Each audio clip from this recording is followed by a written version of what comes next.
Let's make a tutorial how you can easily do HTML broadcast graphic with the tool called Loopic. First, you go to loopic.io, push start Loopic, and when you're here, you choose empty project. Now you can see in the upper right corner that I'm already logged in. Make a user account or log into your own. Then you choose create new composition. Here you can see the workspace of Loopic. So on the right side we have the composition settings, where we have basically the name of the graphics that now is new composition. We change it to tutorial 1. Under that is the size of this, basically this resolution that you are using, HD in this case, and the frame rate is 50 usually because I just use P50 as my normal frame rate, and the duration of the timeline is 50 frames. So these are the what you see there. You can also see that there is you can choose the background color. Now it's white, but usually I want change it to something that I seldom have in my graphics, for example green, so that my graphics pop out. These buttons we will take in show later how we are using them. So in the middle here is where you can see the graphic that you are making, and up in the left there are tools, the pointer, a hand, the text tool, then a pen for masking and the rectangle tool for masking. Then the next is the image loader, where you can add images from a drop down, and then we have the same, basically the same that is on the far left image sequencer, and then you can also use SVGs. So on the far left we have at first the composition name, and as you see it didn't change because I on the far right I did just change it. So let's jump in and just push enter. So with enter it takes the name, and this is basically the name of the composition is in that way important, because that will always also be the name of your HTML file. Then we have as I already said, under the composition on the far left we have the images and the image sequence and fonts. So let's start by importing some images. For this project I have done in my SPX assets folder a folder called tutorial, and I have 2 pictures. So this is a lower tier that we'll be making, and I also have an example that the graphic designer has done for me how it should look. And then I know the graphic designer told me that the font he's using is the Tico regular. So now we have the elements that we need. So let's start by first we add to the timeline the basically guide. So we right on the mouse right button we choose import as layer. Now we rename this layer to background bg underscore guide. The reason why I call it guide is because now when I put a mouse right button I can set as guide, And when something is set as guide, it means that it's just shown, and but it's not rendered out. That picture wasn't either full HD, so I need to resize it. So it's 1920 and 1080 there. So now we have basically the guide. Let's then add the real background that is without any text. And let's name first we'll rename it to BG background. So, and then we'll change the order. I usually want to have the guide over the background. In this case, it doesn't. It don't is necessary, but there are cases where it's done. Then we add text. So go to text tool, push it, go to the composition, and just draw the circle. Now you see on the far right there's the things for the text, and let's name the text field F1 field field 0 F0, and then let's change the text to white there. So now we can we need to resize it, and also change the font. So just write Tico, and now I need to scroll it so that you can see that there I need to resize that, yes, there, and now search for Tico, there you have it. So now I choose the font and it changes right away. Then I need to change what it says to the same thing as the guide. So let's add the name. In this way it's easy to see that if it's the right size and if the spacing and everything is. And it looks that it went straight away to be the right size.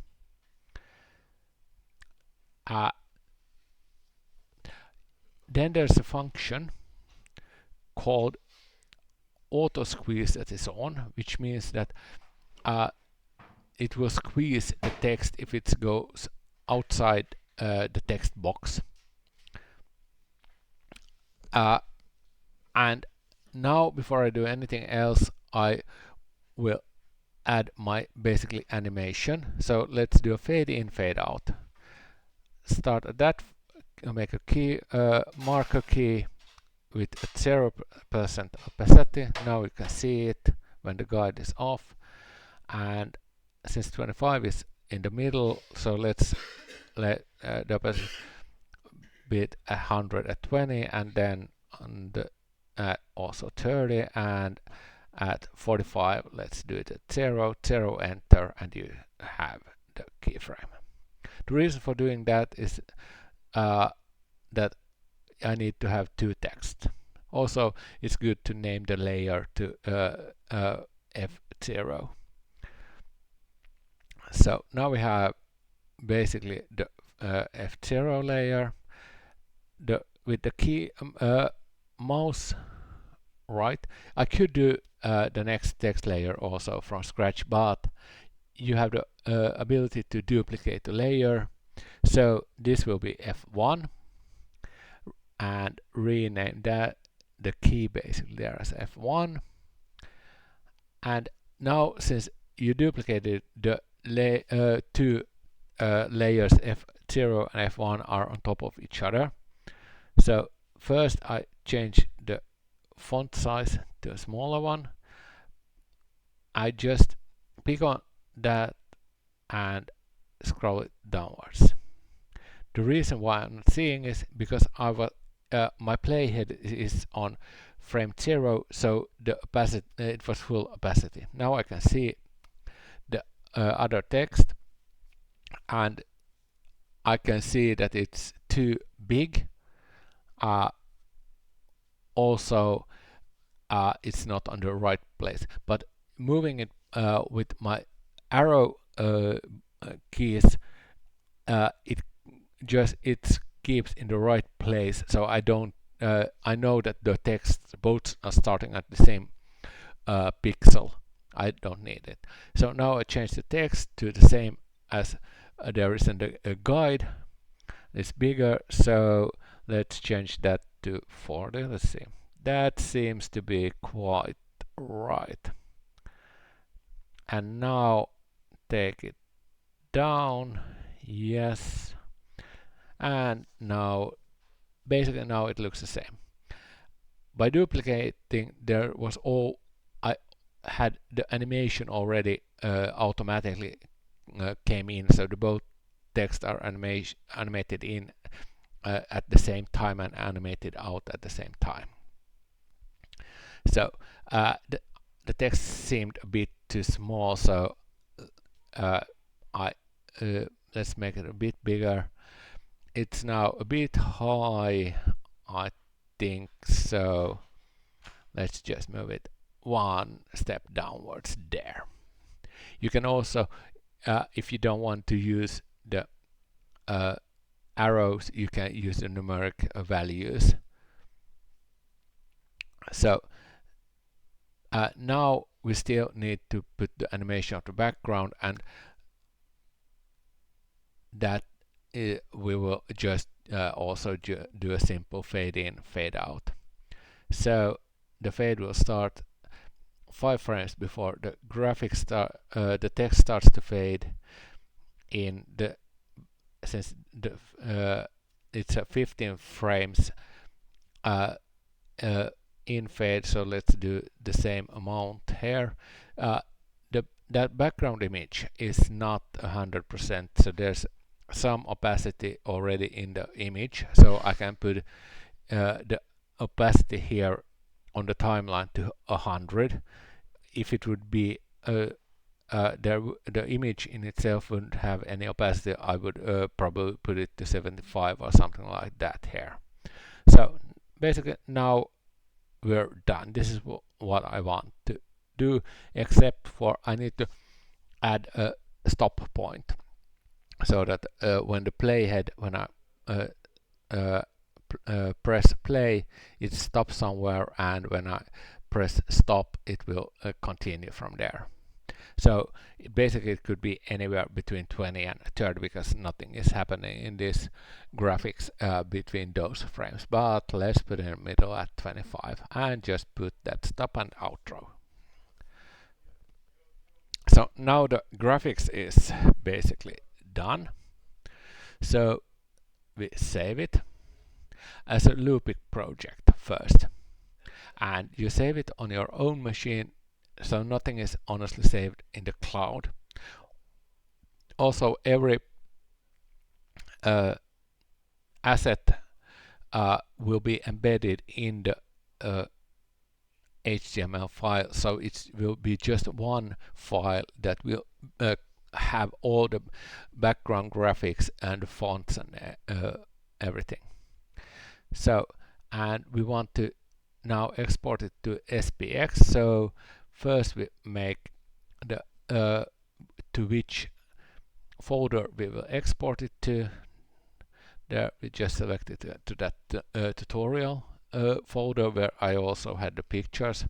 It could be anywhere on your computer, it doesn't make any difference, but with this now I can straight read both from CasparCG and SPX. And then I also have added that for the CasparCG. So let's export it to the SPX, because when I run it from SPX, it can both be outputted as a HTML page for vMix, OBS, TriCaster, and also in the CasparCG. So now it's exporting, and we're ready there. So basically, now we just want to see what we have done. So let's go to the SPX, create. That is channel 1 of my CasparCG running on this machine, and that is the HTML output of the SPX. So let's create a new project in SPX called tutorial, and let's add the template that we created into this project. So plus, go to the folder tutorial, and I named it tutorial 1, so that's the one. There's just one HTML file, nothing else. Select it, and since we want to run it in CasparCG, select which CasparCG server you want it to be run from. Save. Right, so then we create, let's scale this SPX window a bit. So we add a rundown, since we don't have one. Let's name it tutorial. It's a lot named tutorials in this. And then we will add the graphic, and let's just run it out like this. So play in SPX, play is the space.